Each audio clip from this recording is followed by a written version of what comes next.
सोचिए एक ऐसे खलनायक के बारे में जो इतना ताकतवर है कि पूरे ब्रह्मांड का सबसे बड़ा अस्त्र भी उसका बाल बांका नहीं कर सकता। पर सबसे हैरान करने वाली बात उसकी शक्ति नहीं है। बिल्कुल नहीं। सबसे हैरानी की बात तो वो ढाल है जो उसकी रक्षा कर रही है। एक ऐसी ढाल जो किसी काला जादू या बुरे कर्म से नहीं, बल्कि अत्यंत पवित्र और शुद्ध भक्ति से बनी है। सही कहा। मतलब एक ऐसी स्थिति जहां ब्रह्मांड की सबसे अच्छी चीज सृष्टि के सबसे बुरे दानव की रक्षा कर रही हो। इस गहन चर्चा में आज हम एक ऐसी ही पौराणिक कथा पर रोशनी डालेंगे जहां सृष्टि के पालनहार को छल करना पड़ा और हाँ, उसके परिणाम स्वरूप उन्हें श्राप भी झेलना पड़ा। ये सच में सृष्टि के सबसे गहरे और विरोधाभासी तथ्यों में से एक है। और इस चर्चा के लिए हमने पद्म पुराणा, शिव पुराणा और देवी भागवता जैसे प्राचीन स्रोतों को आधार बनाया है। ये कथा इतनी जटिल है क्योंकि इसमें धार्मिकता और अहंकार का एक ऐसा ताना बाना है जो हमारी इस धारणा को चुनौती देता है कि अच्छे का अंजाम हमेशा अच्छा होता है।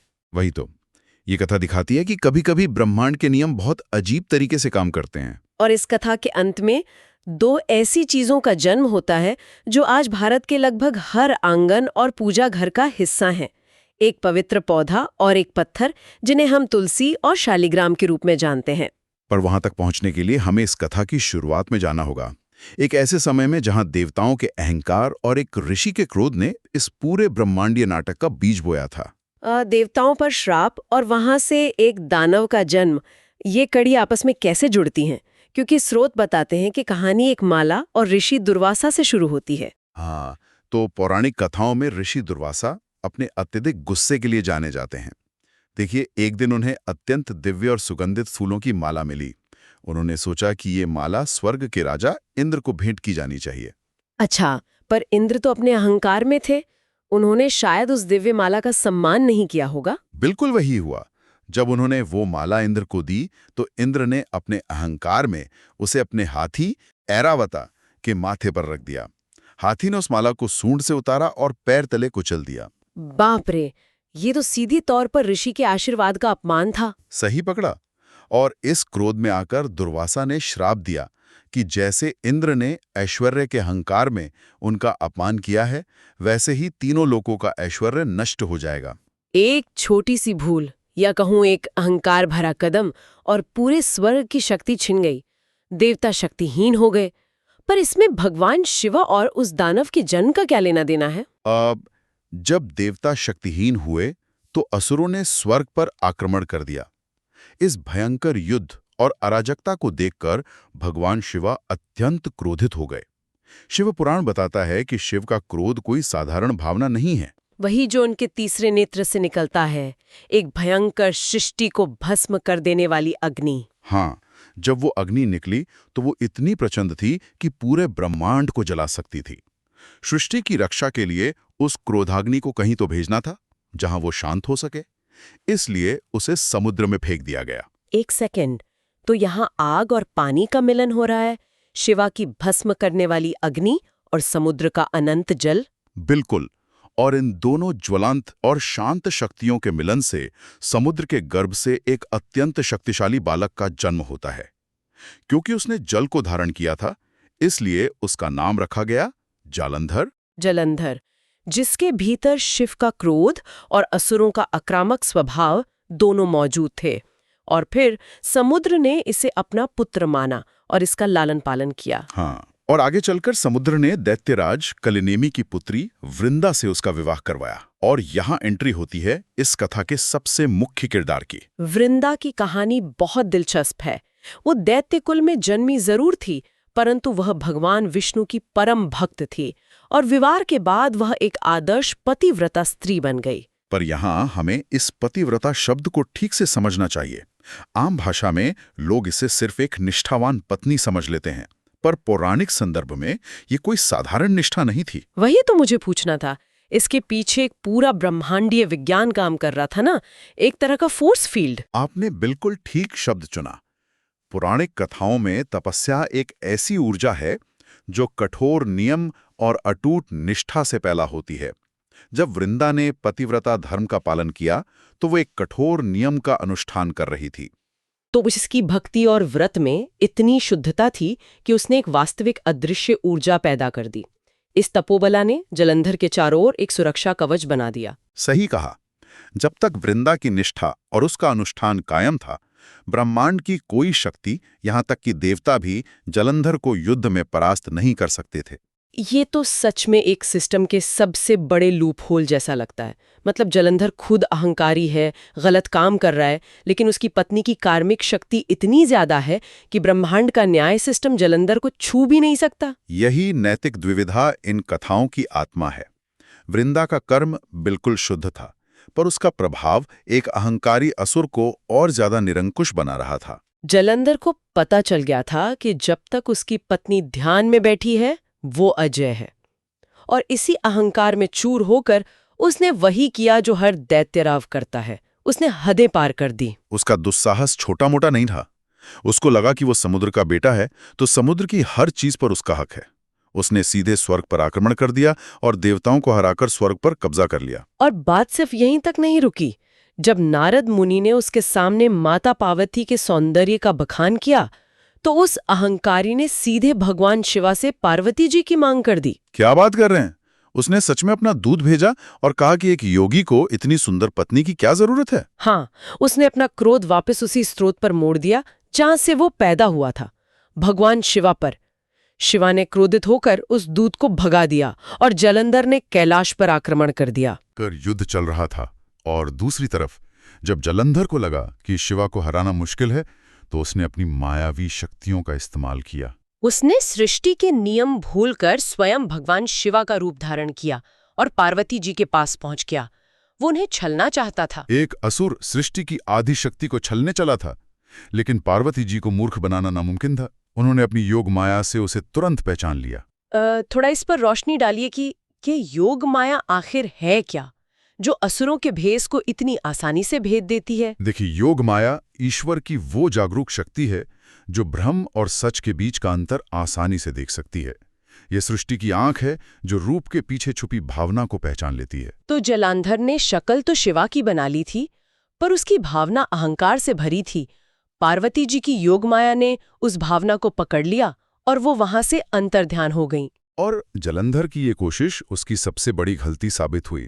क्रोधित होकर पार्वती जी सीधे भगवान विष्णु के पास गईं और उन्होंने न्याय की मांग की। उनका तर्क स्पष्ट था कि अगर जलंधर ने छल किया है तो उसके साथ भी छल होना चाहिए। वृंदा के पतिव्रता कवच को तोड़ना ही होगा। पर यहां आकर विष्णु एक बहुत मुश्किल स्थिति में फंस जाते हैं। विष्णु का नैतिक संकट बहुत बड़ा था। पहली बात, लक्ष्मी जी समुद्र से उत्पन्न होने के कारण जलंधर को अपना भाई मानती थी। और दूसरी सबसे बड़ी बात कि वृंदा, जो जलंधर की पत्नी थी, वो भगवान विष्णु की परम भक्त थी, एक सच्ची और निष्कपट भक्त। बिल्कुल। तो भगवान विष्णु के सामने अब संकट ये था कि क्या वो एक अहंकारी राक्षस को मारने के लिए अपनी सच्ची भक्त का विश्वास तोड़ेंगे? ये उनके ईश्वरीय नियमों पर बहुत बड़ा प्रश्न चिन्ह था। एक सेकंड, मुझे यहां रोकने दीजिए।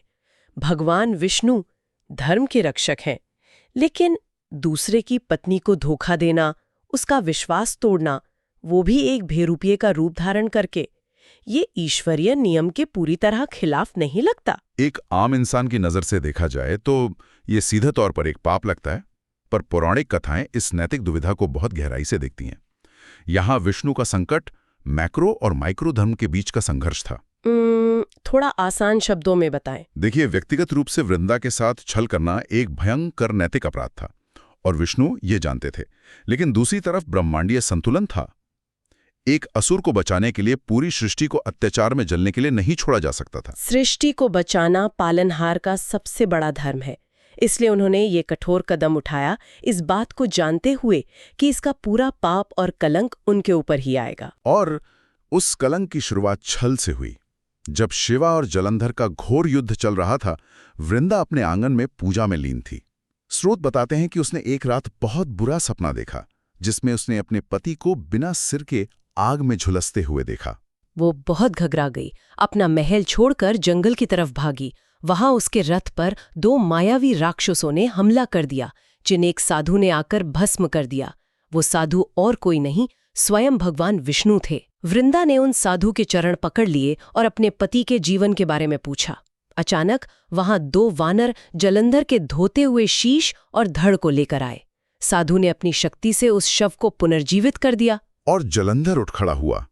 वृंदा उस पल इतनी आश्वस्त और भावुक हो गई कि उसने अपना तप छोड़ दिया और अपने धर्मपति समझकर जलंधर, जो वास्तव में विष्णु थे, उनके गले लग गईं। और जैसे ही उसने उन्हें स्पर्श किया, उसका वो पतिव्रता व्रत, वो अभेद्य कवच तुरंत टूट गया, जिसे ब्रह्मांड का कोई अस्त्र भेद नहीं पा रहा था। ठीक उसी पल रणभूमि में भगवान शिव का त्रिशूल जलंधर को लगा और सृष्टि का वह अजेय दानव अंततः मारा गया। इधर उसकी निष्ठा टूटना और उधर उसका पति मरना। और अब वृंदा को आभास हुआ, उसके ध्यान में जो पवित्रता थी, उसने तुरंत भाप लिया कि उसके सामने खड़ा व्यक्ति जालंधर नहीं है। जब माया हटी तो उसने देखा कि उसके सामने साक्षात भगवान विष्णु है, जिन्हें उसने आजीवन पूजा। उसी ईश्वर ने उसका पूरा संसार छल से नष्ट कर दिया था। सोचिए उस औरत पर क्या बीती होगी, जिसका पति युद्ध में मारा जा चुका है और उसकी मौत का कारण वही देवता है जिसकी उसने भक्ति की थी। देवताओं की रणभूमि में जीत जरूर हुई थी, पर उस आंगन में ईश्वर हार गया था। जब एक सच्ची भक्त का विश्वास टूटता है तो शोक और क्रोध का एक ऐसा तूफान आता है जिसे भगवान भी रोक नहीं सकते। वृंदा ने रोती हुई आंखों से विष्णु को देखा और एक भयानक श्राप दे दिया। उसने कहा, तुमने एक पत्थर के समान हृदयहीन होकर मेरा छल किया है, इसलिए तुम पत्थर बन जाओगे। जाओ, मैं श्राप देती हूं कि तुम्हारा ईश्वरीय रूप खत्म हो जाएगा और तुम निर्जीव पत्थर बनोगे। एक सच्ची स्त्री के श्राप का ही असर था कि सृष्टि के उस पालनहार देवता का रूप बदलना शुरू हो गया। इसी श्राप के कारण विष्णु शालिग्राम पत्थर बन गए, जो आज भी नेपाल की गंडकी नदी में पाए जाते हैं। देखने में ये साधारण गोल पत्थर लगते हैं जिनमें प्राकृतिक रूप से चक्र बने होते हैं, पर इनके अंदर ईश्वर का वो अपराध बोध छुपा हुआ है। इसे मैं एक ब्रह्मांडीय क्षमा याचना यानी कॉस्मिक अपॉलॉजी कहूंगी। ये बहुत ही गहरा विचार है। ब्रह्मांड के सबसे शक्तिशाली देवता ने वृंदा पर कोई पलटवार नहीं किया।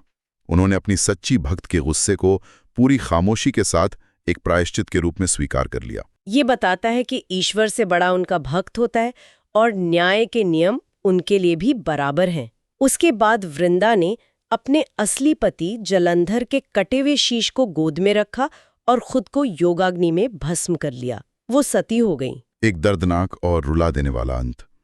पर पुराणों में सृष्टि कभी भी सिर्फ क्षति और निराशा पर नहीं रुकती। वृंदा की पवित्र राख से एक अत्यंत सुंदर और सुगंधित पौधा उत्पन्न हुआ।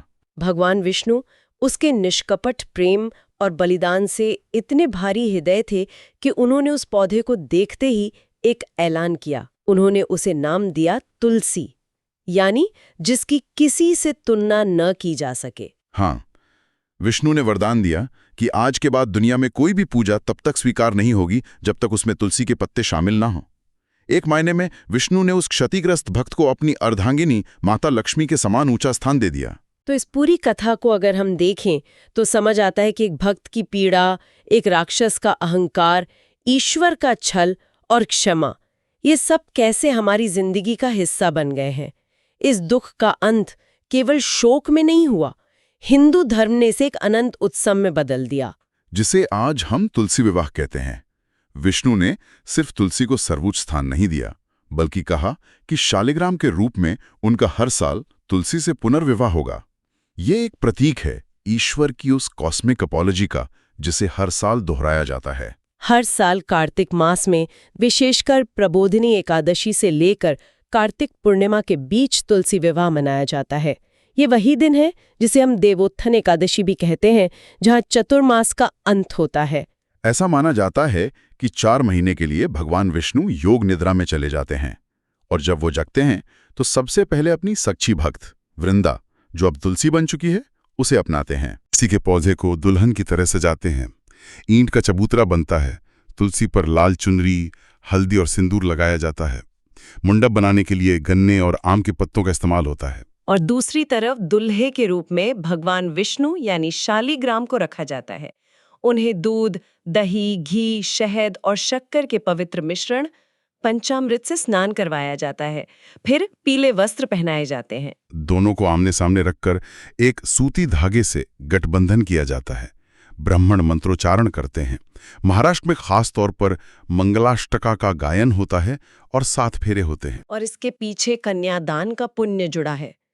पुराणों के अनुसार जिन माता पिता की अपनी कोई बेटी नहीं होती, अगर वो इस तुलसी विवाह का आयोजन करते हैं तो उन्हें कन्यादान का सर्वोच्च पुण्य प्राप्त होता है, जो सारे पापों को धो देता है। मतलब लोग केवल एक पौधे का एक पत्थर से विवाह नहीं करवा रहे हैं, वो दरअसल हर साल इस ब्रह्मांडीय क्षमा और एक भक्त के अमर बलिदान को विश्वास के साथ अपने आंगन में उतार रहे हैं। यही तो हमारी कथाओं की आत्मा है, जहां दुख और श्राप भी आगे चलकर पूजा, श्रद्धा और जश्न का रूप ले लेते हैं। एक ऐसी कथा जहां शक्ति और श्राप, अहंकार और निष्ठा आपस में गुंधे हुए हैं। जलंधर की अहंकार भरी जीत से लेकर वृंदा की पीड़ा और तुलसी पौधे में रूपांतरण तक, ये कथा दर्शाती है कि धर्म कोई बंधे हुए सीधे रास्ते पर नहीं चलता। अगली बार जब किसी आंगन में तुलसी का पौधा दिखे तो याद रखिएगा कि वो सिर्फ एक पौधा नहीं है।